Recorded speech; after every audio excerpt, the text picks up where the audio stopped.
नमस्कार दोस्तों, 22 जनवरी 2021 के इस डेली एडिटोरियल डिस्कशन में आपका स्वागत है। आवाज़ थोड़ी सी धीमी होगी क्योंकि गला हल्का सा बैठा हुआ है। देखते हैं कौन कौन से इंपॉर्टेंट आर्टिकल्स आज डिस्कस करेंगे। पहला, defending liberty against political prosecution. बस यहाँ पे जी मोहन गोपाल साहब ने किस बारे में बात की है। सबसे पहले देखते हैं ये है कौन।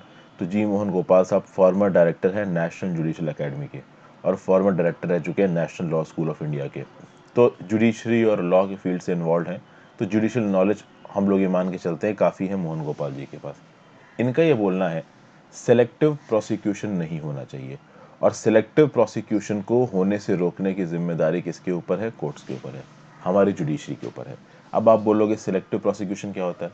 सेलेक्टिव प्रोसिक्यूशन वो प्रोसिक्यूशन होता है जहां पे आप किसी एक पर्सन को उठा के जेल में डाल दो और उसके ऊपर केस चलाने लगो एक ऐसे जुर्म के लिए जो कि कॉन्स्टिट्यूशन के बेस सिद्धांतों का अगेंस्ट है। दो चीजें होती हैं, एक होता है पर्सन को अरेस्ट करना और अरेस्ट करने के बाद उसके ऊपर कोर्ट प्रोसीडिंग चलाना।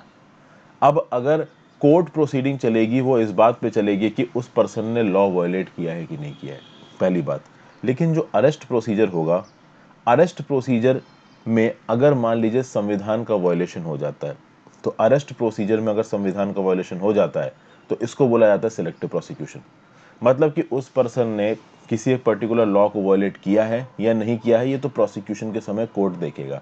लेकिन उस पर्सन को अरेस्ट करते समय इरिस्पेक्टिव ऑफ द फैक्ट कि उसने जुर्म किया है या नहीं किया है, अगर उसको अरेस्ट करते समय किसी प्रकार के ऐसी एक्टिविटी को प्रमोट किया जा रहा है जो संविधान को वायलेट करती है, तो ऐसे में इसको बोला जाएगा सिलेक्टिव प्रोसिक्यूशन, जो कि गलत बताया गया। इसमें यूएस से भी कुछ एग्जाम्पल्स उठाए गए, तो इसको डिटेल में देखेंगे आर्टिकल को, काफी अच्छा आर्टिकल है। फिर बात करते हैं कि भैया India's level of agricultural support. देखिए यहाँ पे ओईसीडी को कोट किया गया है, organisation for economic cooperation and development को कोट किया गया है। और क्या बताया गया कि organisation for economic cooperation and development ने यह बताया है कि हमारे देश के जो फार्मर्स है ना, उनको हमारे देश की सरकार से निगेटिव सपोर्ट मिला है। तो 2010 से लेकर 2019 तक, 2010 से लेकर 2019 तक इंडियन फार्मर्स को इंडियन गवर्नमेंट से निगेटिव सपोर्ट मिला है। -2.36 लाख करोड़ का सपोर्ट मिला है 2010 में और -1.62 लाख करोड़ का सपोर्ट मिला है 2019 में। मतलब हमारी जो गवर्नमेंट है वो फार्मर्स को पॉजिटिव में सपोर्ट नहीं दे रही है, निगेटिव में सपोर्ट दे रही है। और इस निगेटिव सपोर्ट को काउंट करने के लिए ओईसीडी की क्या मेथडोलॉजी रही है और किस हद तक वो मेथडोलॉजी गलत है, उसी को पॉइंट आउट कर रहे हैं यहाँ पे सचिन कुमार शर्मा साहब और अदित डोभाल साहब। सचिन कुमार शर्मा एसोसिएट प्रोफेसर हैं the centre for WTO studies in institute of foreign trade Delhi. अगर आप लोग एमबीए करते हो तो कहीं ना कहीं आईआईएफटी का भी एक ऑप्शन रहता है आपके सामने, उसमें आपको डिप्लोमा मिलता है फॉरेन रिलेशंस में। और अगले हैं अदित डोभाल जी, रिसर्च फेलो हैं at the centre for WTO subsidies. ठीक है भाई, तो इनके व्यू पॉइंट्स को देखेंगे। नेक्स्ट दो छोटे छोटे आर्टिकल्स आज डिस्कस करेंगे। एक तो अमेरिकन हीलिंग, जो बाइडेन आ गए हैं और जो बाइडेन आने के बाद क्या क्या करने वाले हैं उसके बारे में यहाँ बातचीत करी गई है। ठीक है, इसके बारे में मैंने कल भी एक वीडियो बनाई थी, उसका रेफरेंस भी दे दूंगा। और फाइनली प्राइवेसी एंड सर्वेलेंस, ये जो व्हाट्सएप वाला इशू चल रहा है उसके रिस्पेक्ट में कुछ पॉइंट्स बताए गए हैं इस आर्टिकल में। और मैं आपको बता दूं कि दो वीडियोस में अलग से बनाऊंगा, दोनों वीडियोस ठीक ठाक हैं। ये पहली की जो 4 आर्टिकल्स हैं इनको प्रॉपरली कवर करने में ठीक ठाक समय आएगा। तो एक वीडियो तो मैं आपको अलग से बनाऊंगा आपके लिए, are courts encroaching on the powers of the executive. तो मतलब क्या जुडिशरी एग्जीक्यूटिव के पावर्स में इंटरफेयर कर रहा है। देखिए ये टॉपिक बड़ा ज़बरदस्त है, मैं बताता हूँ क्यों। कभी कभी आप न्यूज़पेपर में ये इल्ज़ाम सुनते हो कि जो प्रेजेंट की सुप्रीम कोर्ट है वो हमारी सरकार को कुछ ज़्यादा ही सपोर्ट कर रही है, प्रेजेंट रूलिंग जो गवर्नमेंट है उसको बहुत ज़्यादा सपोर्ट कर रही है, ऐसे बहुत से एक्सपर्ट्स का बोलना है। ये आर्टिकल बोल रहा है कि जो सुप्रीम कोर्ट है वो एग्जीक्यूटिव के पावर्स में यानी council of ministers headed by prime minister की पावर में इंटरफेयर कर रहा है। तो यहाँ पे इस बात को खंगालेंगे कि क्या कोर्ट सच में पावर्स ऑफ द एग्जीक्यूटिव में इंटरफेयर करता है, क्या पहले ऐसा कोई इंटरफेरेंस हुआ है, एक अलग आर्टिकल में। और फिर मर्सी पिटीशंस को लेके कुछ बातचीत करी गई है। मर्सी पिटीशन मतलब कि एक पर्सन को मौत की सजा सुना दी गई। अभी मौत की सजा सुनाने के बाद उसको फांसी पे चढ़ाने से पहले वो मर्सी पिटीशन डाल सकता है कि भाई मुझे माफ कर दिया जाए। ये मर्सी पिटीशंस पे कभी कभी साल साल भर कोई भी डिसीजन नहीं आता और उस पर्टिकुलर पर्सन के ऊपर टॉर्चर ही होता रहता है कि भाई मैं मरूंगा या जिंदा रहूंगा, मैं मरूंगा या जिंदा रहूंगा। तो मर्सी पिटीशन को जल्दी डिस्पोज करना चाहिए। इसके रिस्पेक्ट में मर्सी पिटीशंस क्या होते हैं, हमारे देश में से कौन कौन से केसेस हैं जहाँ पे मर्सी पिटीशंस को पेंडिंग रखा गया है, इसके रिस्पेक्ट में एक और आर्टिकल है, इसको भी मैं अलग से ही कवर करूंगा। तो आज के 4 आर्टिकल्स जो शुरुआत के हैं वो मैं आपके साथ डिस्कस करने वाला हूँ। आगे बढ़ने से पहले वीडियो पे लाइक का बटन दोस्तों, अगर अब तक आपने इस वीडियो को, चैनल को शेयर और सब्सक्राइब नहीं किया तो बिल्कुल कर दीजिए। मुझे हेल्प करने के लिए आप ज्वाइन बटन दबा के चैनल के मेंबर बन सकते हो। ऑलमोस्ट आपको सारी की सारी वीडियोस फ्री ऑफ कॉस्ट मिल रही है, तो आप ज्वाइन बटन दबा के हेल्प कर सकते हो। इंस्टाग्राम पे फॉलो कर लीजिए, आपके जेन्युइन डॉट से जवाब दूंगा। टेलीग्राम ग्रुप ज्वाइन कर लीजिए, वहाँ पे आपको इस पर्टिकुलर लेक्चर की और मैं जो बाकी करंट अफेयर्स और इंडिविजुअल करंट अफेयर्स की वीडियोस बनाता हूँ उसके PDF भी मिल जाएंगे। तो शुरुआत करते हैं पहले आर्टिकल से, defending liberty against political prosecution. यहाँ पे देखिए शुरुआत कैसे कही जा रही है। One of the oldest, most pernicious and wide spread form of abuse of state power in India involves police and enforcement agencies selectively targeting political and ideological opponents of the ruling dispensation to interrogate, humiliate, harass, arrest। कहने मतलब ये है कि जो ruling सरकार है, उस ruling सरकार के अगेंस्ट कोई कुछ बोलता है, वो सेंटर की रूलिंग सरकार हो सकती है, वो स्टेट गवर्नमेंट की रूलिंग सरकार हो सकती है, किसी भी पॉलिटिकल पार्टी की जो जहाँ पे रूल कर रही है, या तो सेंटर में, स्टेट में। तो अक्सर कर अगर रूलिंग स्टैब्लिशमेंट के अगेंस्ट कुछ ऐसे इंडिविजुअल्स उठ के आते हैं जो उनके अगेंस्ट बोलते हैं, तो ऐसे इंडिविजुअल्स को टारगेट करती हैं स्टेट की इन्फोर्समेंट एजेंसीज। ठीक है भाई, तो स्टेट गवर्नमेंट अपनी पुलिस को लगा सकती है ऐसे लोगों के पीछे, उल्टे सीधे केस फाइल करवा सकती है।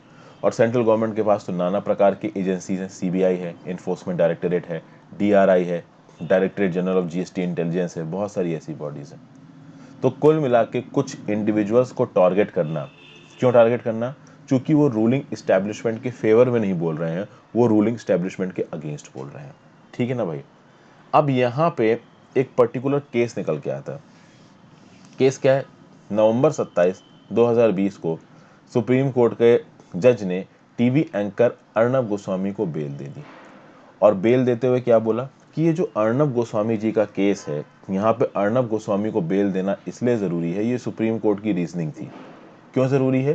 क्योंकि अर्नब गोस्वामी जी को पॉलिटिकली टारगेट किया जा रहा है। महाराष्ट्र में अर्नब गोस्वामी जी को अरेस्ट कर लिया गया था।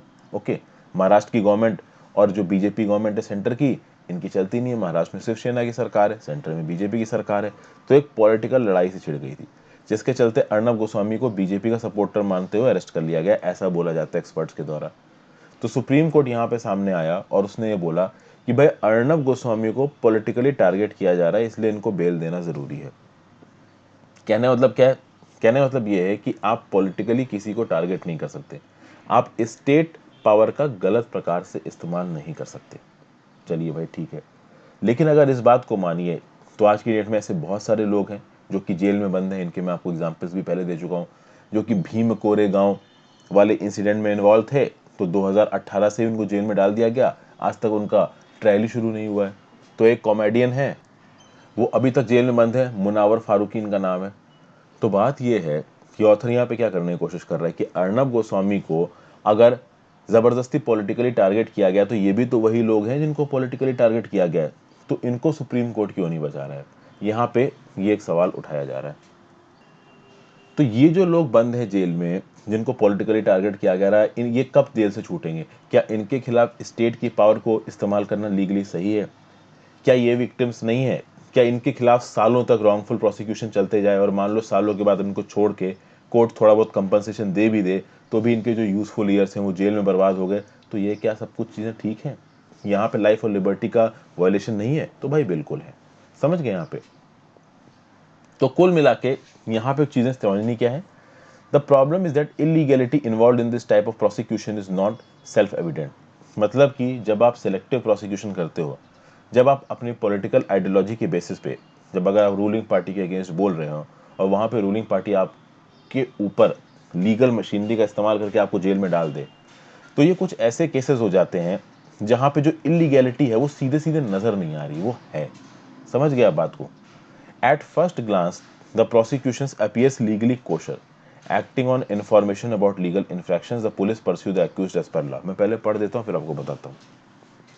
The illegality becomes plain when two legal questions are clearly distinguished and separated. First, the legality of the exercise of prosecutorial discretion in the selection of the accused being investigated and prosecuted. Second, the merits of the criminal case filed against them.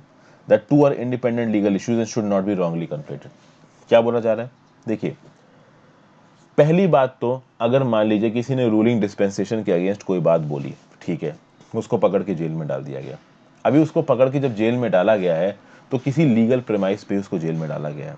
बात यहाँ पे ये निकल के आती है कि ये जो जेल में डालने वाला प्रोसेस था पॉलिटिकल पार्टीज या लीडर्स के अगेंस्ट बोलने की वजह से, ये कितना इलीगल है और कितना लीगल है, ये बात सीधे सीधे क्लियर नहीं है। It is not self evident, ठीक है ना। तो भाई अर्नब गोस्वामी को पकड़ के जेल में डाला गया, सुप्रीम कोर्ट ने छुड़वा दिया, तो सुप्रीम कोर्ट ने बोला पॉलिटिकल मोटिवेटेड इशू है, सही बात है। और अगर किसी एक पर्सन को पकड़ के, मान लीजिए जैसे मुनावर फारूकी को पकड़ के जेल में डाल दिया गया, अभी उनको अगर कोई भी जुडिशरी नहीं छुड़वा रही, उनकी बेल एप्लीकेशन को रिजेक्ट किया जा रहा है, तो यहाँ पे ऐसा नहीं है कि मुनावर फारूकी ने कुछ गलत नहीं किया। उनको फंसाने के नाना प्रकार के तरीके हैं पुलिस के पास, ठीक है ना भाई। तो पुलिस ने मुनावर फारूकी को लॉ के किसी प्रोविजन के तहत ही अरेस्ट किया है, लीगल इन्फ्रैक्शन हुआ है। ये अलग बात है कि लीगल इन्फ्रैक्शन कॉन्स्टिट्यूशन के बेसिक प्रीमाइस के अगेंस्ट हो। यहाँ पे डिस्क्रिमिनेशन हो रहा है। क्या डिस्क्रिमिनेशन हो रहा है? कुछ लोगों को जिनको पॉलिटिकली मोटिवेटेड वजह से अरेस्ट किया जा रहा है उनको छोड़ दिया जा रहा है और कुछ लोगों को नहीं छोड़ा जा रहा है। बस सिंपल चीज यहाँ पे ये निकल के आ रही है। तो भाई ओवरऑल जब इस प्रकार के प्रोसिक्यूशंस होते हैं, पॉलिटिकली मोटिवेटेड प्रोसिक्यूशंस में बोलूंगा, तो उसमें दो चीजें होती हैं। पहली बात तो ये है कि आपने कौन से बेसिस पे, वो कौन सा प्रोसिक्यूटोरियल डिस्क्रिशन था जिसके बेसिस में पहले तो आपने ये आइडेंटिफाई किया कि इस पर्टिकुलर पर्सन को पकड़ के अरेस्ट करना है। उसके बाद उस पर्सन ने सही किया, उस पर्सन ने गलत किया, उसके खिलाफ जो भी क्रिमिनल केस फाइल है उसके ऊपर सुनवाई होगी। तो ये दो अलग चीजें हैं। उस पर्सन को अरेस्ट करना, कौन से बेसिस पे उस पर्सन को अरेस्ट करना, ये एक अलग इशू है। और अरेस्ट करने के बाद उस पर्सन पे केस चलेगा, वो दूसरा इशू है। तो ये दो इंडिपेंडेंट लीगल इश्यूज हैं और ये दो लीगल इश्यूज किसी भी तरीके से जोड़े नहीं जाने चाहिए। बट इंडिया में प्रॉब्लम क्या होती है कि इन लीगल इश्यूज को जोड़ दिया जाता है। कैसे जोड़ दिया जाता है अभी मैं आगे बताऊंगा। और यहाँ पे यूएस की जुडिशरी से एग्जाम्पल लगाया गया है कि यूएस की जुडिशरी में इन दोनों चीज़ों को अलग देखा जाता है, बट अनफॉर्चुनेटली इंडिया की जुडिशरी में इन सब चीज़ों को जोड़ दिया जाता है। आगे देखिए क्या बताया जा रहा है कि भाई पहली चीज जिसमें कि पुलिस के पास प्रोसिक्यूटोरियल डिस्क्रिशन है कि वो चीजों को, किसी को भी पकड़ के जेल में डाल सकते हैं किसी इल्जाम की वजह से। लेकिन जब पुलिस और प्रोसिक्यूटर्स के पास वाइस डिस्क्रिशन है कि वो किसी को पकड़ के जेल में डाल सकते हैं, तो जब वो किसी को भी पकड़ के जेल में डालेंगे ना, ऐसा कोई भी ग्राउंड वॉयलेट नहीं होना चाहिए जिसमें कॉन्स्टिट्यूशनल राइट्स दिए हुए हैं। आर्टिकल 14 क्या बोलता है? Right to equal protection of law. तो right to equal protection of law equality की बात करता है। तो अगर आप किसी को पकड़ के जेल में डाल रहे हो तो जेल में डालने की जो रीजनिंग है वो साउंड होनी चाहिए और कॉन्स्टिट्यूशन को वॉयलेट नहीं करनी चाहिए। वो हो सकता है कि उस पर्सन ने जो किया हो वो लॉ को वॉयलेट कर रहा हो, बट संविधान को वॉयलेट नहीं करना चाहिए। बताता हूं कैसे। अर्नब गोस्वामी और कोई दूसरा केस मुनावर फारूकी। अर्नब गोस्वामी ने उल्टा सीधा बोला किसी राष्ट्र की सरकार, सॉरी किसी राज्य की सरकार के अगेंस्ट, इनको उठा के राज्य की सरकार ने जेल में डाल दिया। लेकिन सेंट्रल गवर्नमेंट का इनके ऊपर हाथ था तो सेंट्रल गवर्नमेंट ने इनको बचा लिया, सुप्रीम कोर्ट से इनको बेल दिला दी। ये एक इंस्टेंस हो गया। दूसरी तरफ मुनावर फारूकी हैं।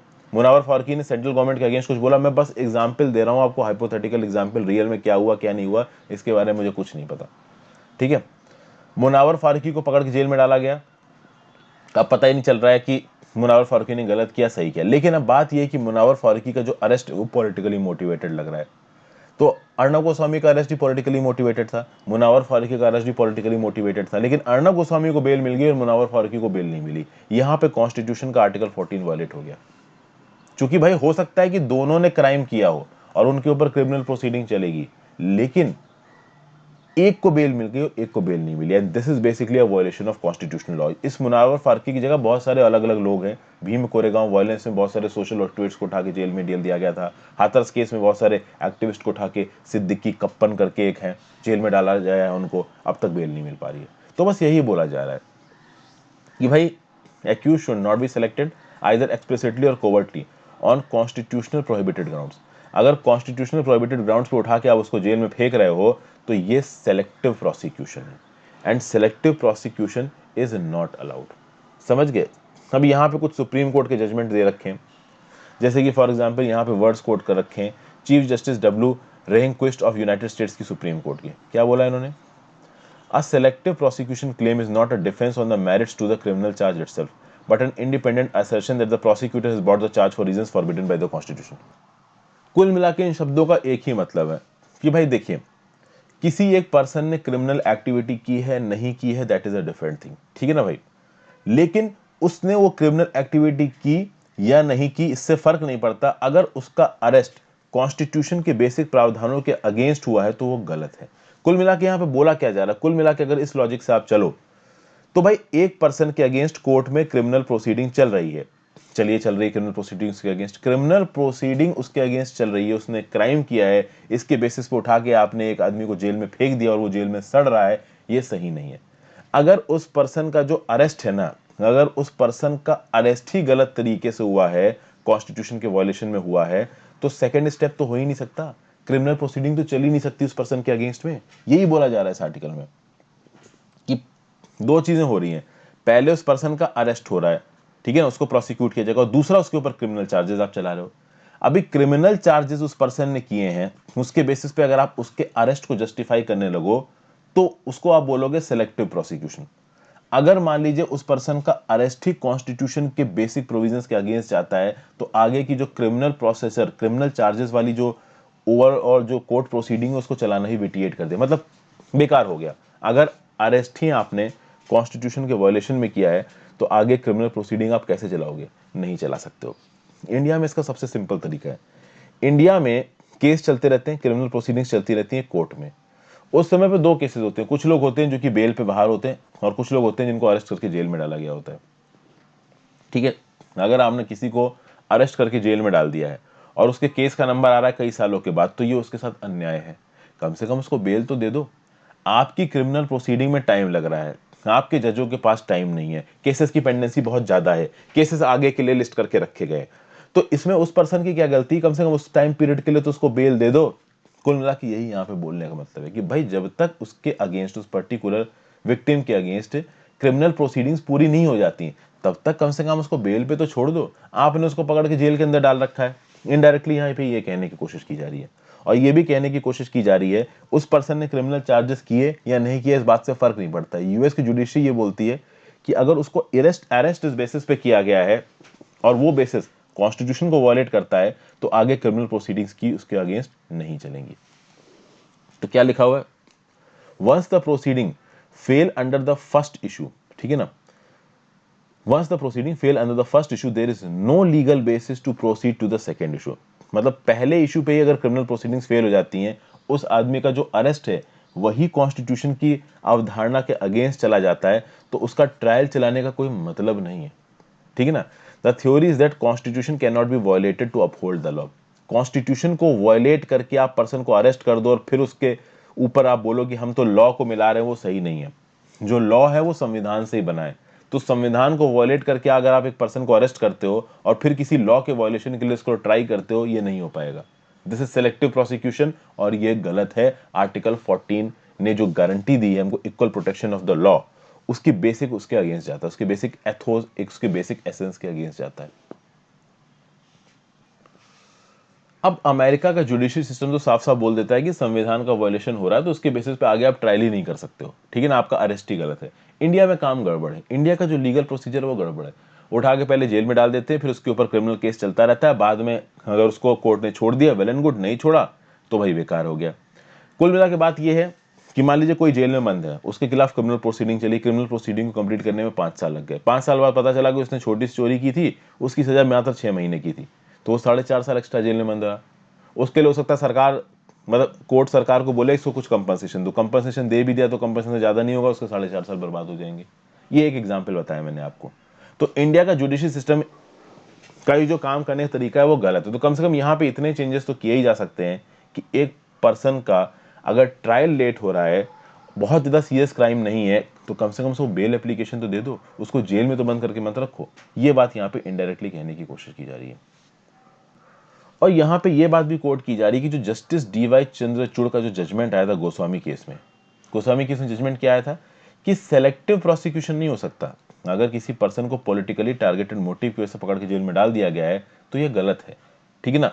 और कोर्ट्स की रिस्पॉन्सिबिलिटी बनती है कि वो हैरेसमेंट को रोकें, लेकिन कोर्ट्स की रिस्पॉन्सिबिलिटी ये भी बनती है कि वो हर पर्सन को हैरेसमेंट से रोकें। तो केंद्र सरकार के अगेंस्ट भी अगर कोई कुछ बोल रहा है, उसको पकड़ के जेल में डाला गया है, तो उस पर्सन को भी बचाना सुप्रीम कोर्ट की रिस्पॉन्सिबिलिटी है। केवल उन पर्सन को बचाना रिस्पॉन्सिबिलिटी नहीं जिनको स्टेट गवर्नमेंट टारगेट कर रही है, वो गवर्नमेंट टारगेट कर रही है जो कि रूलिंग पार्टी के अगेंस्ट है, ठीक है भाई। ये सब बातें यहाँ पे बताई गई हैं। जितना डिटेल में और जितना डेप्थ में ये आर्टिकल में आपको समझा सकता था मैंने आपको समझा दिया है। अगले आर्टिकल में चलते हैं। Getting it wrong on India's level of agriculture support, the methodology behind the OECD's numbers that suggest negative support has pitfalls and limitation। क्या बताया जा रहा है यहाँ पे? फॉर्म लॉस के ऊपर काफी बहस चल रही है। अब यहाँ पे बहुत सारी मीडिया रिपोर्ट्स निकल के आ रही हैं, और मीडिया रिपोर्ट्स क्या निकल के आ रही हैं? मीडिया रिपोर्ट्स ये बोलती हैं कि भाई जो Organisation for economic cooperation and Development है, organisation for economic cooperation and Development क्या बोलता है कि इंडियन एग्रीकल्चर को जो भारत सरकार की तरफ से सपोर्ट दिया जाता है वो निगेटिव है। समझिए बात को। आपने सुना होगा कि हमारी भारत सरकार काफी परेशान है, central government, state government farming activities को बहुत सारी सब्सिडीज देते हैं, जिसके चलते सरकार का काफी सारा पैसा खत्म हो जाता है। बहुत सारे मीडिया ऑर्गेनाइजेशंस क्या बोल रहे हैं कि organisation for economic cooperation and development जो भी सपोर्ट देता है इंडियन एग्रीकल्चर को वो निगेटिव है। अब आप सोचो कि निगेटिव सपोर्ट, इससे तो भाई कुछ फार्मर्स ऑर्गेनाइजेशन क्या बोलेंगे कि यार हमको तो निगेटिव ही सपोर्ट दे रहे हो आप, हमको कोई सपोर्ट ही नहीं दे रहे हो। यहाँ पे ये जो OECD वाला एलिमेंट आ रहा है, organisation for economic cooperation and development वाला जो एंगल आ रहा है, और ये जो बोल रहा है कि भाई ओवरऑल गवर्नमेंट की तरफ से जो फार्मर्स को सपोर्ट मिल रहा है वो निगेटिव सपोर्ट है, निगेटिव प्राइस सपोर्ट है, ये निगेटिव के हिसाब से है।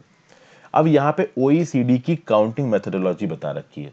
ऑर्गेनाइजेशन फॉर इकोनॉमिक कोऑपरेशन जो भी सपोर्ट देता है फार्मर्स को, उसको कैसे काउंट करता है? काउंट करने के दो तरीके हैं, एक है मार्केट प्राइस सपोर्ट, एक है बजटरी पेमेंट। OECD ने ये एस्टिमेट किया कि फार्मर्स को सरकार से जो भी सपोर्ट मिला 2010 में, दैट वाज -2.36 लाख करोड़, और फार्मर्स को जो भी सपोर्ट मिला सरकार से 2019 में वो था -1.62 लाख करोड़। माइनस, समझ रहे हो? मतलब पॉजिटिव नहीं, माइनस, यानी इतना वापस ले रहे हो फार्मर्स से। तो मतलब सरकार फार्मर्स को 2010 में -2.36 लाख करोड़ का सपोर्ट दे रही, 2019 में -1.62 लाख का सपोर्ट दे रही है, लाख करोड़ का। ठीक है भाई। 2000 से लेके 2019 तक केवल 2000 वाले ईयर को छोड़ दिया जाए तो जो भी फार्मर्स के पास सपोर्ट गया है सरकार की तरफ से वो माइनस में गया है। ओवरऑल अगर आप 2019 का डाटा देखिए तो मिनिस्ट्री ऑफ एग्रीकल्चर ने जो टोटल बजटरी एलोकेशन रखा था एग्रीकल्चर के लिए वो था 1.09 लाख करोड़ का, लेकिन ओवरऑल जो सपोर्ट गया सरकार की तरफ से फार्मर्स को वो था -1.62 लाख करोड़। तो अब आपका दिमाग खराब होगा कि यार ये माइनस है क्या, ये -1.62 लाख करोड़ समझ में नहीं आ रहा है, ये क्या वापस ले लिए सरकार ने किसानों से? इस बात को यहां पे समझने की कोशिश करते हैं। देखिए, नो डाउट ओवरऑल सेंट्रल और स्टेट गवर्नमेंट कैसे ना कैसे एग्रीकल्चर को सपोर्ट देने की कोशिश करती हैं। 2000 से तो एग्रीकल्चर को सपोर्ट बहुत मैसिव स्केल पे दिया गया। ठीक है भाई। 2015 में सरकारों की तरफ से, केंद्र और राज्य सरकार की तरफ से जो सपोर्ट गया है फार्मिंग सेक्टर को वो था 1.61 लाख करोड़, और 2019 में सपोर्ट गया 3 लाख करोड़। ये सपोर्ट बहुत अलग अलग तरीके से गया है, जैसे कि प्रधानमंत्री किसान सम्मान निधि योजना, पीएम किसान योजना के अंदर सपोर्ट दिया गया, नेशनल फूड सिक्योरिटी मिशन के अंदर सपोर्ट दिया है, क्रॉप मिशन इंश्योरेंस के अंदर, input subsidies as fertiliser and electricity के ऊपर। तो 2019 के OECD एस्टिमेट्स के हिसाब से प्रधानमंत्री किसान Samman Nidhi, PM Kisan Yojana, NFSM National Food Security Mission, crop insurance, input subsidies, इन सब में कैसे ना कैसे करके भाई सरकार ने सपोर्ट दिया किसानों को, ये बात हमको पता है। तो इन चीजों को तो OECD काउंट करता है, लेकिन जो मिनिमम प्राइस सपोर्ट देती है हमारी सरकार किसानों को उसको काउंट नहीं करता है। जो जनरल सर्विसेज प्रोवाइड करती है हमारी सरकार किसानों को उसको काउंट नहीं किया जाता। अब आप बोलोगे कि जनरल सर्विसेज में क्या होता है किसानों को, तो देखिए समय समय पे जो सरकार होती है वो रिसर्च एंड डेवलपमेंट करवा के high yielding variety of seeds को डेवलप करने की कोशिश करती है। रिसेंटली पूसा बायो रिएक्टर बनाया गया जो कि स्टबल बर्निंग को डील करता है, स्टबल्स को डिसइंग्रेट करने में काम आ सकता है। समय समय पे मानसून के मौसम के समय पे बारिश कब होने वाली है, कब बारिश रुकने वाली है, इसके बारे में एडवांस्ड इन्फॉर्मेशन दी जाती है फार्मर्स को, ताकि फार्मर्स अपनी बीज वगैरह उस हिसाब से बोएं। तो ये जनरल सर्विसेज में आता है। तो इस प्रकार की जो जनरल सर्विसेज है और मिनिमम सपोर्ट प्राइस वाला जो पैसा है ये जो सरकार देती है हमारे किसानों को, इसको OECD अपनी काउंटिंग में इंक्लूड नहीं करता है। 2019 में देखा जाए तो जो मार्केट प्राइस सपोर्ट था, अब market price support -4.62 lakh crore पे। आप समझिए मार्केट प्राइस सपोर्ट क्या होता है। होता यह है कि 20 अलग अलग कमोडिटीज OECD आइडेंटिफाई करता है, जिसमें व्हीट, राइस, कॉटन, मिल्क होता है। अब इन कमोडिटीज की इंडिया में एक दाम होगा और इन कमोडिटीज का इंटरनेशनल मार्केट में एक दाम होगा। तो मान लीजिए मिल्क है, इंडिया में मिल्क बिक रहा है 40 रुपए प्रति लीटर, और इंटरनेशनल मार्केट में जो मिल्क बट रहा है वो है 50 रुपए प्रति लीटर। तो इंडिया में बट रहा है 40 रुपए प्रति लीटर, इंटरनेशनल मार्केट में बिक रहा है 50 रुपए प्रति लीटर, तो इंटरनेशनल मार्केट से कितना कम है इंडिया का दाम? 10 रुपए। तो कितना हो गया? -10। और जितना भी लीटर्स ऑफ दूध इंडिया में कंज्यूम हो रहा है, उतने लीटर से आप 10 रुपए प्रति लीटर को मल्टीप्लाई कर दीजिए, ये हो जाएगा निगेटिव मार्केट सपोर्ट। कहने का मतलब क्या हुआ कि इंटरनेशनल मार्केट में जो भी उस कमोडिटी का दाम चल रहा है और डोमेस्टिक मार्केट में जो भी उस कमोडिटी का दाम चल रहा है, डोमेस्टिक मार्केट में जितना उस कमोडिटी का दाम कम है, मतलब उतना निगेटिव प्राइस सपोर्ट है भारत सरकार की तरफ से। लॉजिक क्या है इस रिपोर्ट का, ओईसीडी का? लॉजिक ये है कि अगर भारत सरकार सब कुछ मार्केट इकोनॉमी पे छोड़ दे तो डोमेस्टिक दाम इंटरनेशनल दामों के बराबर आ जाएंगे। जो बाहर के एग्रीकल्चर प्रोडक्ट्स हैं वो खुलेआम इंडिया में बिकेंगे, जिससे भाई इंडिया के जो फार्मर्स हैं उनको भी दाम ज्यादा मिलेंगे। कहने का मतलब क्या है कि इंडिया के फार्मर्स को अगर दूध के लिए भी 40 रुपए प्रति लीटर मिल रहे हैं और इंटरनेशनल प्राइसेस 50 रुपए पर लीटर हैं, अगर आप मार्केट इकोनॉमी खोल देते हो, एग्रीकल्चर सेक्टर में सरकार इन्वॉल्व नहीं होती है, तो इंडिया में भी जो दूध है वो 50 रुपए प्रति लीटर मिल जाएगा। तो जो दूध पैदा करने वाले फार्मर्स है हमारे किसान में, उनकी कमाई ज्यादा होने लगेगी। तो यहाँ पे ऐसा बोला जा रहा है कि दूध प्रोड्यूस करने वाले जो लोग हैं ना, उनको 10 रुपए का नुकसान हो रहा है प्रति लीटर पे, और इसको बोला था निगेटिव मार्केट प्राइस सपोर्ट। किसके द्वारा? ओईसीडी के द्वारा। तो भाई हमारी जो डोमेस्टिक एग्रीकल्चर कमोडिटीज की प्राइस है और इंटरनेशनल जो प्राइसेस है उसमें जितना फर्क है और जितनी हमारी प्राइस इंटरनेशनल प्राइस से कम है, उतना निगेटिव में रख के आप पूरे ऑल क्वांटिटी से मल्टीप्लाई कर दीजिए, आपको टोटल निगेटिव प्राइस का जो फिगर है वो मिल जाएगा। अब ये तरीका है ओईसीडी का मार्केट प्राइस सपोर्ट को कैलकुलेट करने का। ठीक है भाई, अब इसके कंसीक्वेंसेस क्या है, कंसीक्वेंसेस देख लेते हैं। तो मैंने आपको बताया ना, पहला कंसीक्वेंसेस क्या है भाई, डोमेस्टिक प्राइस प्रोडक्ट की इंटरनेशनल प्राइस से कम है, जिसके चलते हुए निगेटिव में नजर आता है। तो अगर आप बात करो राइस की और अगर आप बात करो मिल्क की, तो राइस के रिस्पेक्ट में 2019 में निगेटिव मार्केट प्राइस सपोर्ट कितना था? 46,605 करोड़। कैसे कैलकुलेट करोगे? तो भाई राइस की जो इंडिया में दाम है और राइस की जो इंटरनेशनल मार्केट में दाम है, इंडिया के दाम इंटरनेशनल मार्केट से जितने कम है उतना निगेटिव में आपने फिगर लिखा और उसको क्वांटिटी से मल्टीप्लाई कर दिया, तो ये निकल के आ गया 46,605 करोड़। ये काफी ट्रिकी कैलकुलेशन होता है, यहाँ मैंने बहुत जनरल तरीके से बता दिया। उसी प्रकार से मिल्क के दाम इंडिया में इंटरनेशनल मार्केट से जितने कम है, into total milk production of the country को मल्टीप्लाई कर दीजिए, तो 2.17 लाख करोड़ का निगेटिव मार्केट प्राइस सपोर्ट। उसी तरीके से 2019 में व्हीट का negative market price support -4,034 crore, cotton का 4,414 करोड़। तो कहीं ना कहीं ये निगेटिव प्राइस सपोर्ट्स है। मतलब कि इंटरनेशनल मार्केट वाले प्राइस अगर इंडिया में चल रहे होते तो हमारे फार्मर्स को पैसा ज्यादा मिल जाता। ये ओईसीडी का लॉजिक है, इसीलिए बोला जा रहा है कि सरकार निगेटिव में सपोर्ट दे रही है फार्मर्स को। अब आपको समझ में आ गया होगा कि यहां पे लॉजिक क्या डिप्लॉय हो रहा है।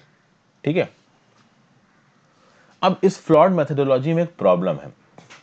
प्रॉब्लम क्या है कि भाई जो निगेटिव मार्केट प्राइस सपोर्ट वाला जो कंसेप्ट निकल के आ रहा है वो ओईसीडी की काउंटिंग मेथोडोलॉजी के चलते निकल के आ रहा है, और ओईसीडी की काउंटिंग मेथोडोलॉजी बिल्कुल ही अलग है। आप इंटरनेशनल दामों के डिफरेंस को देख रहे हो, जो लोकल फैक्टर्स है, जो इंटरनेशनल फैक्टर्स है, उसको बिल्कुल कंपेयर नहीं कर रहे हो, आप प्योर इकोनॉमिक्स में चीजों को देख रहे हो। और जब आप प्योर इकोनॉमिक्स में चीजों को देखते हो, तो जब डोमेस्टिक और इंटरनेशनल प्राइस बदलेंगे तो आज की डेट में जो निगेटिव मार्केट प्राइस सपोर्ट है, कल की डेट में वो huge positive market price support भी हो सकता है।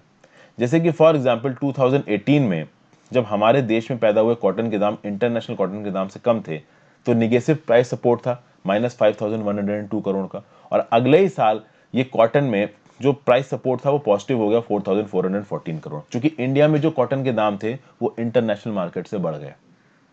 तो आप समझिए कि यहां पे ओईसीडी की जो काउंटिंग मेथोडोलॉजी है वो फ्लॉड है। ओईसीडी की काउंटिंग मेथोडोलॉजी तब यूजफुल होगी जब हम बेधड़ल्ले एग्रीकल्चर कमोडिटीज को बाहर के मार्केट से एक्सपोर्ट करने लगे अपने देशों में, और अपने एग्रीकल्चर सेक्टर पे हम ध्यान ना दें, जो कि हम नहीं कर सकते। हमारी फूड सिक्योरिटी के लिए बहुत कैटास्ट्रॉफिक हो जाएगा ये। ओके, फिर आगे बात करते हैं। Third, even if in a particular year the government does not provide any additional support compared to previous year, the level of support calculated by OECD can change. This will arise if there is a change in the gap between the domestic price and international price.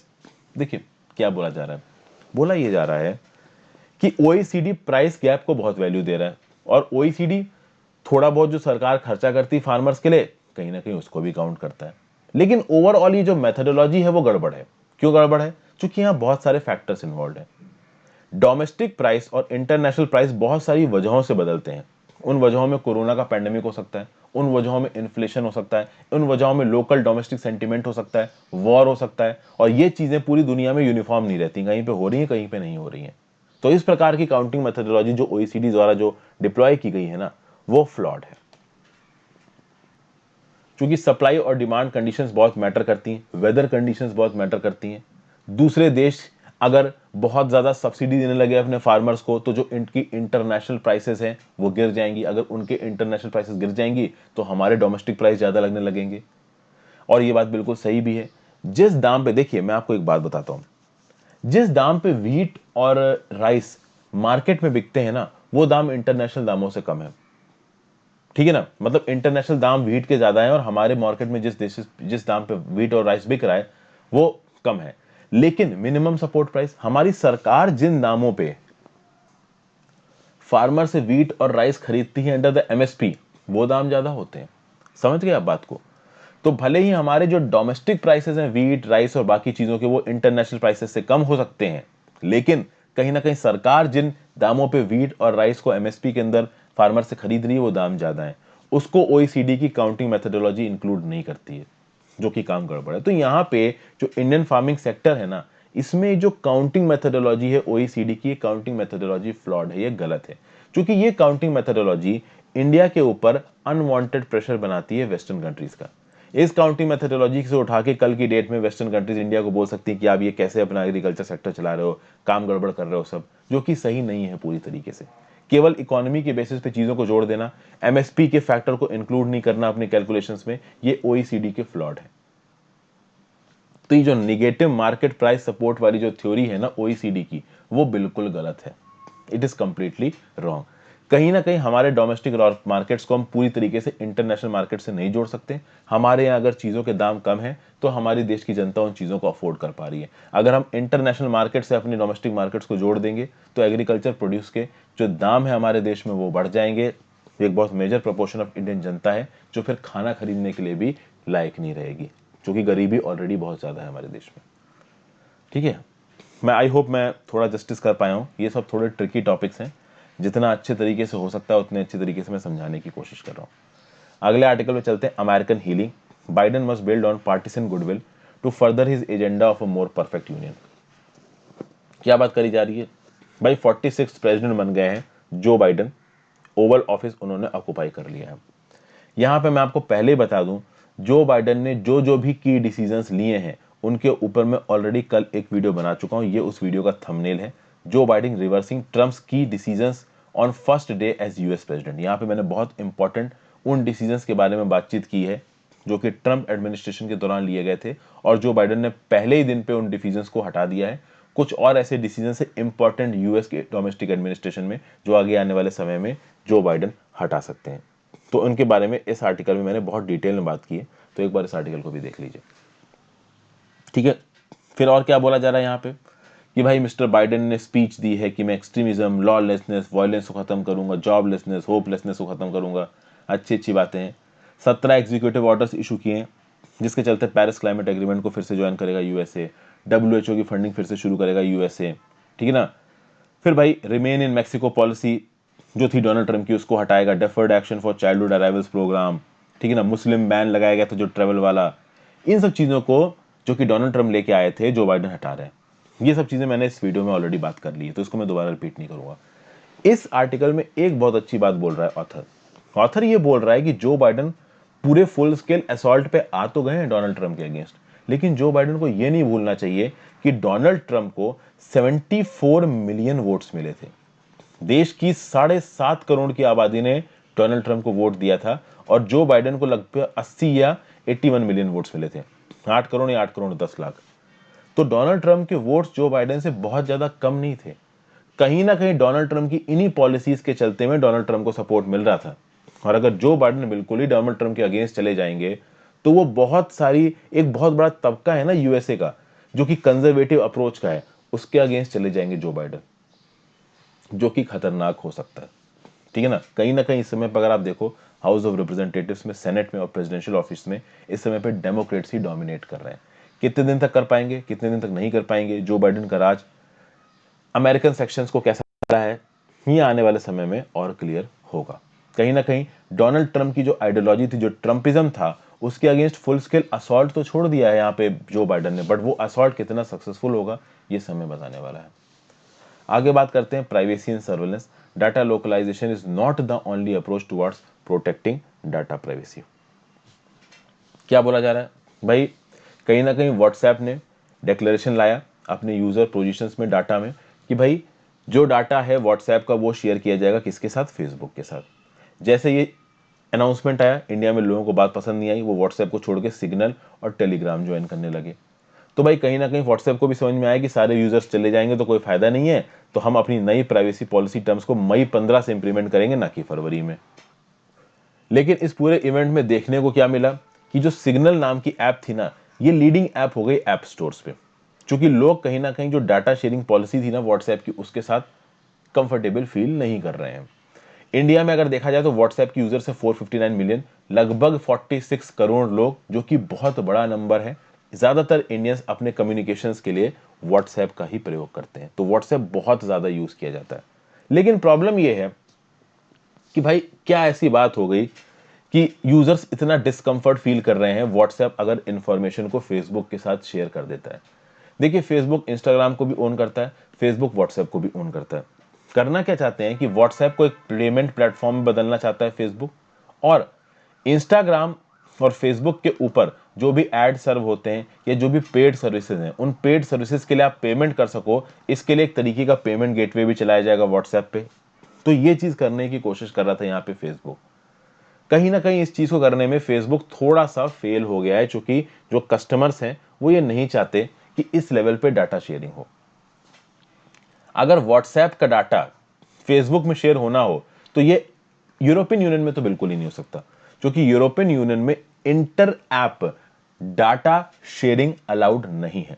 EU में अगर आप रहते हो और आपका जो data है आपके किसी ऐप में स्टोर्ड है, तो उस डाटा को आपकी मर्जी के बिना किसी और ऐप में लेके नहीं जाया सकता, एक्चुअली में लेके ही नहीं जाया जा सकता। ओके, कहीं ना कहीं अगर व्हाट्सएप, इंस्टाग्राम और फेसबुक की एल्गोरिदम को जोड़ देता है फेसबुक, तो फेसबुक को बहुत फायदा है। व्हाट्सएप पे कितने यूजर्स हैं, फेसबुक पे कितने यूजर्स हैं, इंस्टाग्राम पे कितने यूजर्स हैं, उनके इंटरेस्ट पता चल जाएंगे इस कंपनी को, उस हिसाब से ये लोग पर्सनलाइज्ड एड सर्व कर सकते हैं, पेमेंट भी व्हाट्सएप से करवा लेंगे। तो भाई विन विन अपॉर्चुनिटी थी। और कहीं ना कहीं फेसबुक का लॉजिक क्या है कि भाई व्हाट्सएप नाम का जो प्लेटफॉर्म है, इसको ना हमने पेड किया है, ना इसमें किसी प्रकार का एड चलता है, तो हम कुछ तो पैसा कमाएं, आप तो हमको कुछ भी पैसा नहीं कमाने दे रहे हो। तो इसलिए ये स्टेप ले रहा था फेसबुक, लेकिन फेसबुक ये स्टेप नहीं ले पाया है। अभी यूरोपियन यूनियन में डाटा शेयरिंग को लेकर इतने स्ट्रिक्ट लॉज हैं, तो हमारी ministry of electronics and information technology भी एकदम से जग गई है, और इसने व्हाट्सएप को बहुत सारी क्वेरीज भेजी हैं कि क्यों आप इंडियन यूजर्स के डाटा को फेसबुक के साथ शेयर करना चाहते हो, ऐसी क्या जरूरत आन पड़ी है कि आप ये डाटा शेयर कर रहे हो। यहां पे इंडियन गवर्नमेंट के ऊपर रिस्पॉन्सिबिलिटी आती है।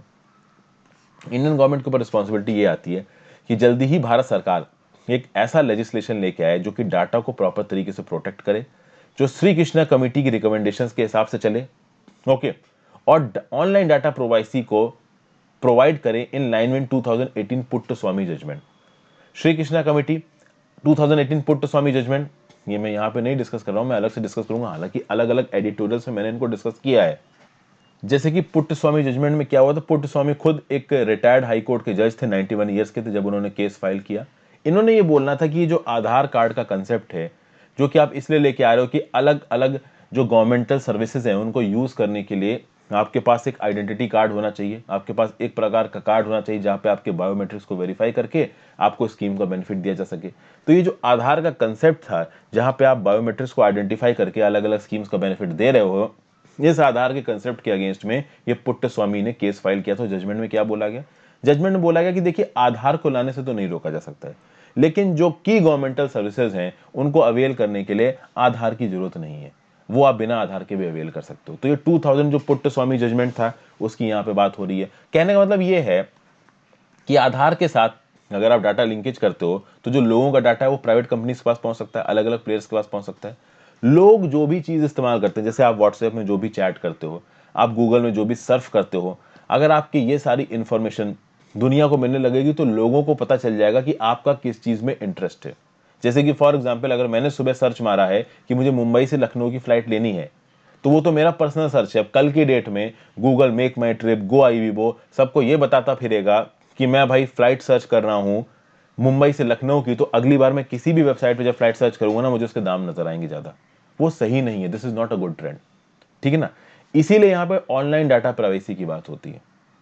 अब इसका कुछ लोगों ने सॉल्यूशन ये दिया कि आप डाटा लोकलाइजेशन कर दो, मतलब कि जो डाटा है उसको फॉरेन सर्वर्स पे सेव ना करके आप इंडियन सर्वर्स पे सेव करो। लेकिन डाटा लोकलाइजेशन भी एक इंफॉर्मेशन, मतलब एक प्रॉपर प्रोसीजर नहीं है, क्योंकि जब एक डाटा आप एक कंट्री के अंदर लिमिटेड कर देते हो, तो भले ही बाहर की कंट्रीज की सरकार है उसको एक्सेस ना कर पाए, हमारे देश की सरकार तो एक्सेस कर सकती है, और हमारे देश की सरकार डोमेस्टिक सर्वेलेंस में इसका इस्तेमाल कर सकती है। तो हमारे देश की सरकार इंडियन सिटीजन के ऊपर डोमेस्टिक सर्वेलेंस कर सकती है इन लोकल डाटा सर्वर्स के थ्रू। तो ओवरऑल ये जो प्रॉब्लम है ना, ये काफी बड़ी है। तो कहने का मतलब क्या हो गया कि आपको एक कंसोलिडेटेड जजमेंट लाने की जरूरत है, इनफैक्ट लेजिस्लेशन लाने की जरूरत है, जहां पे प्रॉपर डाटा प्राइवेसी के नॉर्म्स देके रखे हो। सिर्फ डाटा लोकलाइजेशन करने से कि डाटा हमारे देश की बाउंड्रीज को ना छोड़े, कुछ होने वाला नहीं है, ठीक है ना भाई।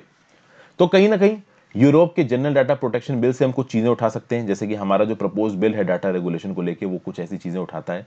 लेकिन सर्वेलेंस वाले सारे फैक्टर्स को खत्म करना चाहिए, जो डोमेस्टिक सर्वेलेंस वाली बात कही गई है, जिसके चलते लोगों के अंदर एक अवेयरनेस है कि भाई सरकार हमारे ऊपर स्नूपिंग कर सकती है, ये प्राइवेट कंपनीज हमारे ऊपर स्नूपिंग कर सकती है। लोग इस बात से डरते हैं कि जो व्हाट्सएप और फेसबुक जैसी कंपनीज हैं वो हमारे पर्सनल यूज को ना समझ पाए।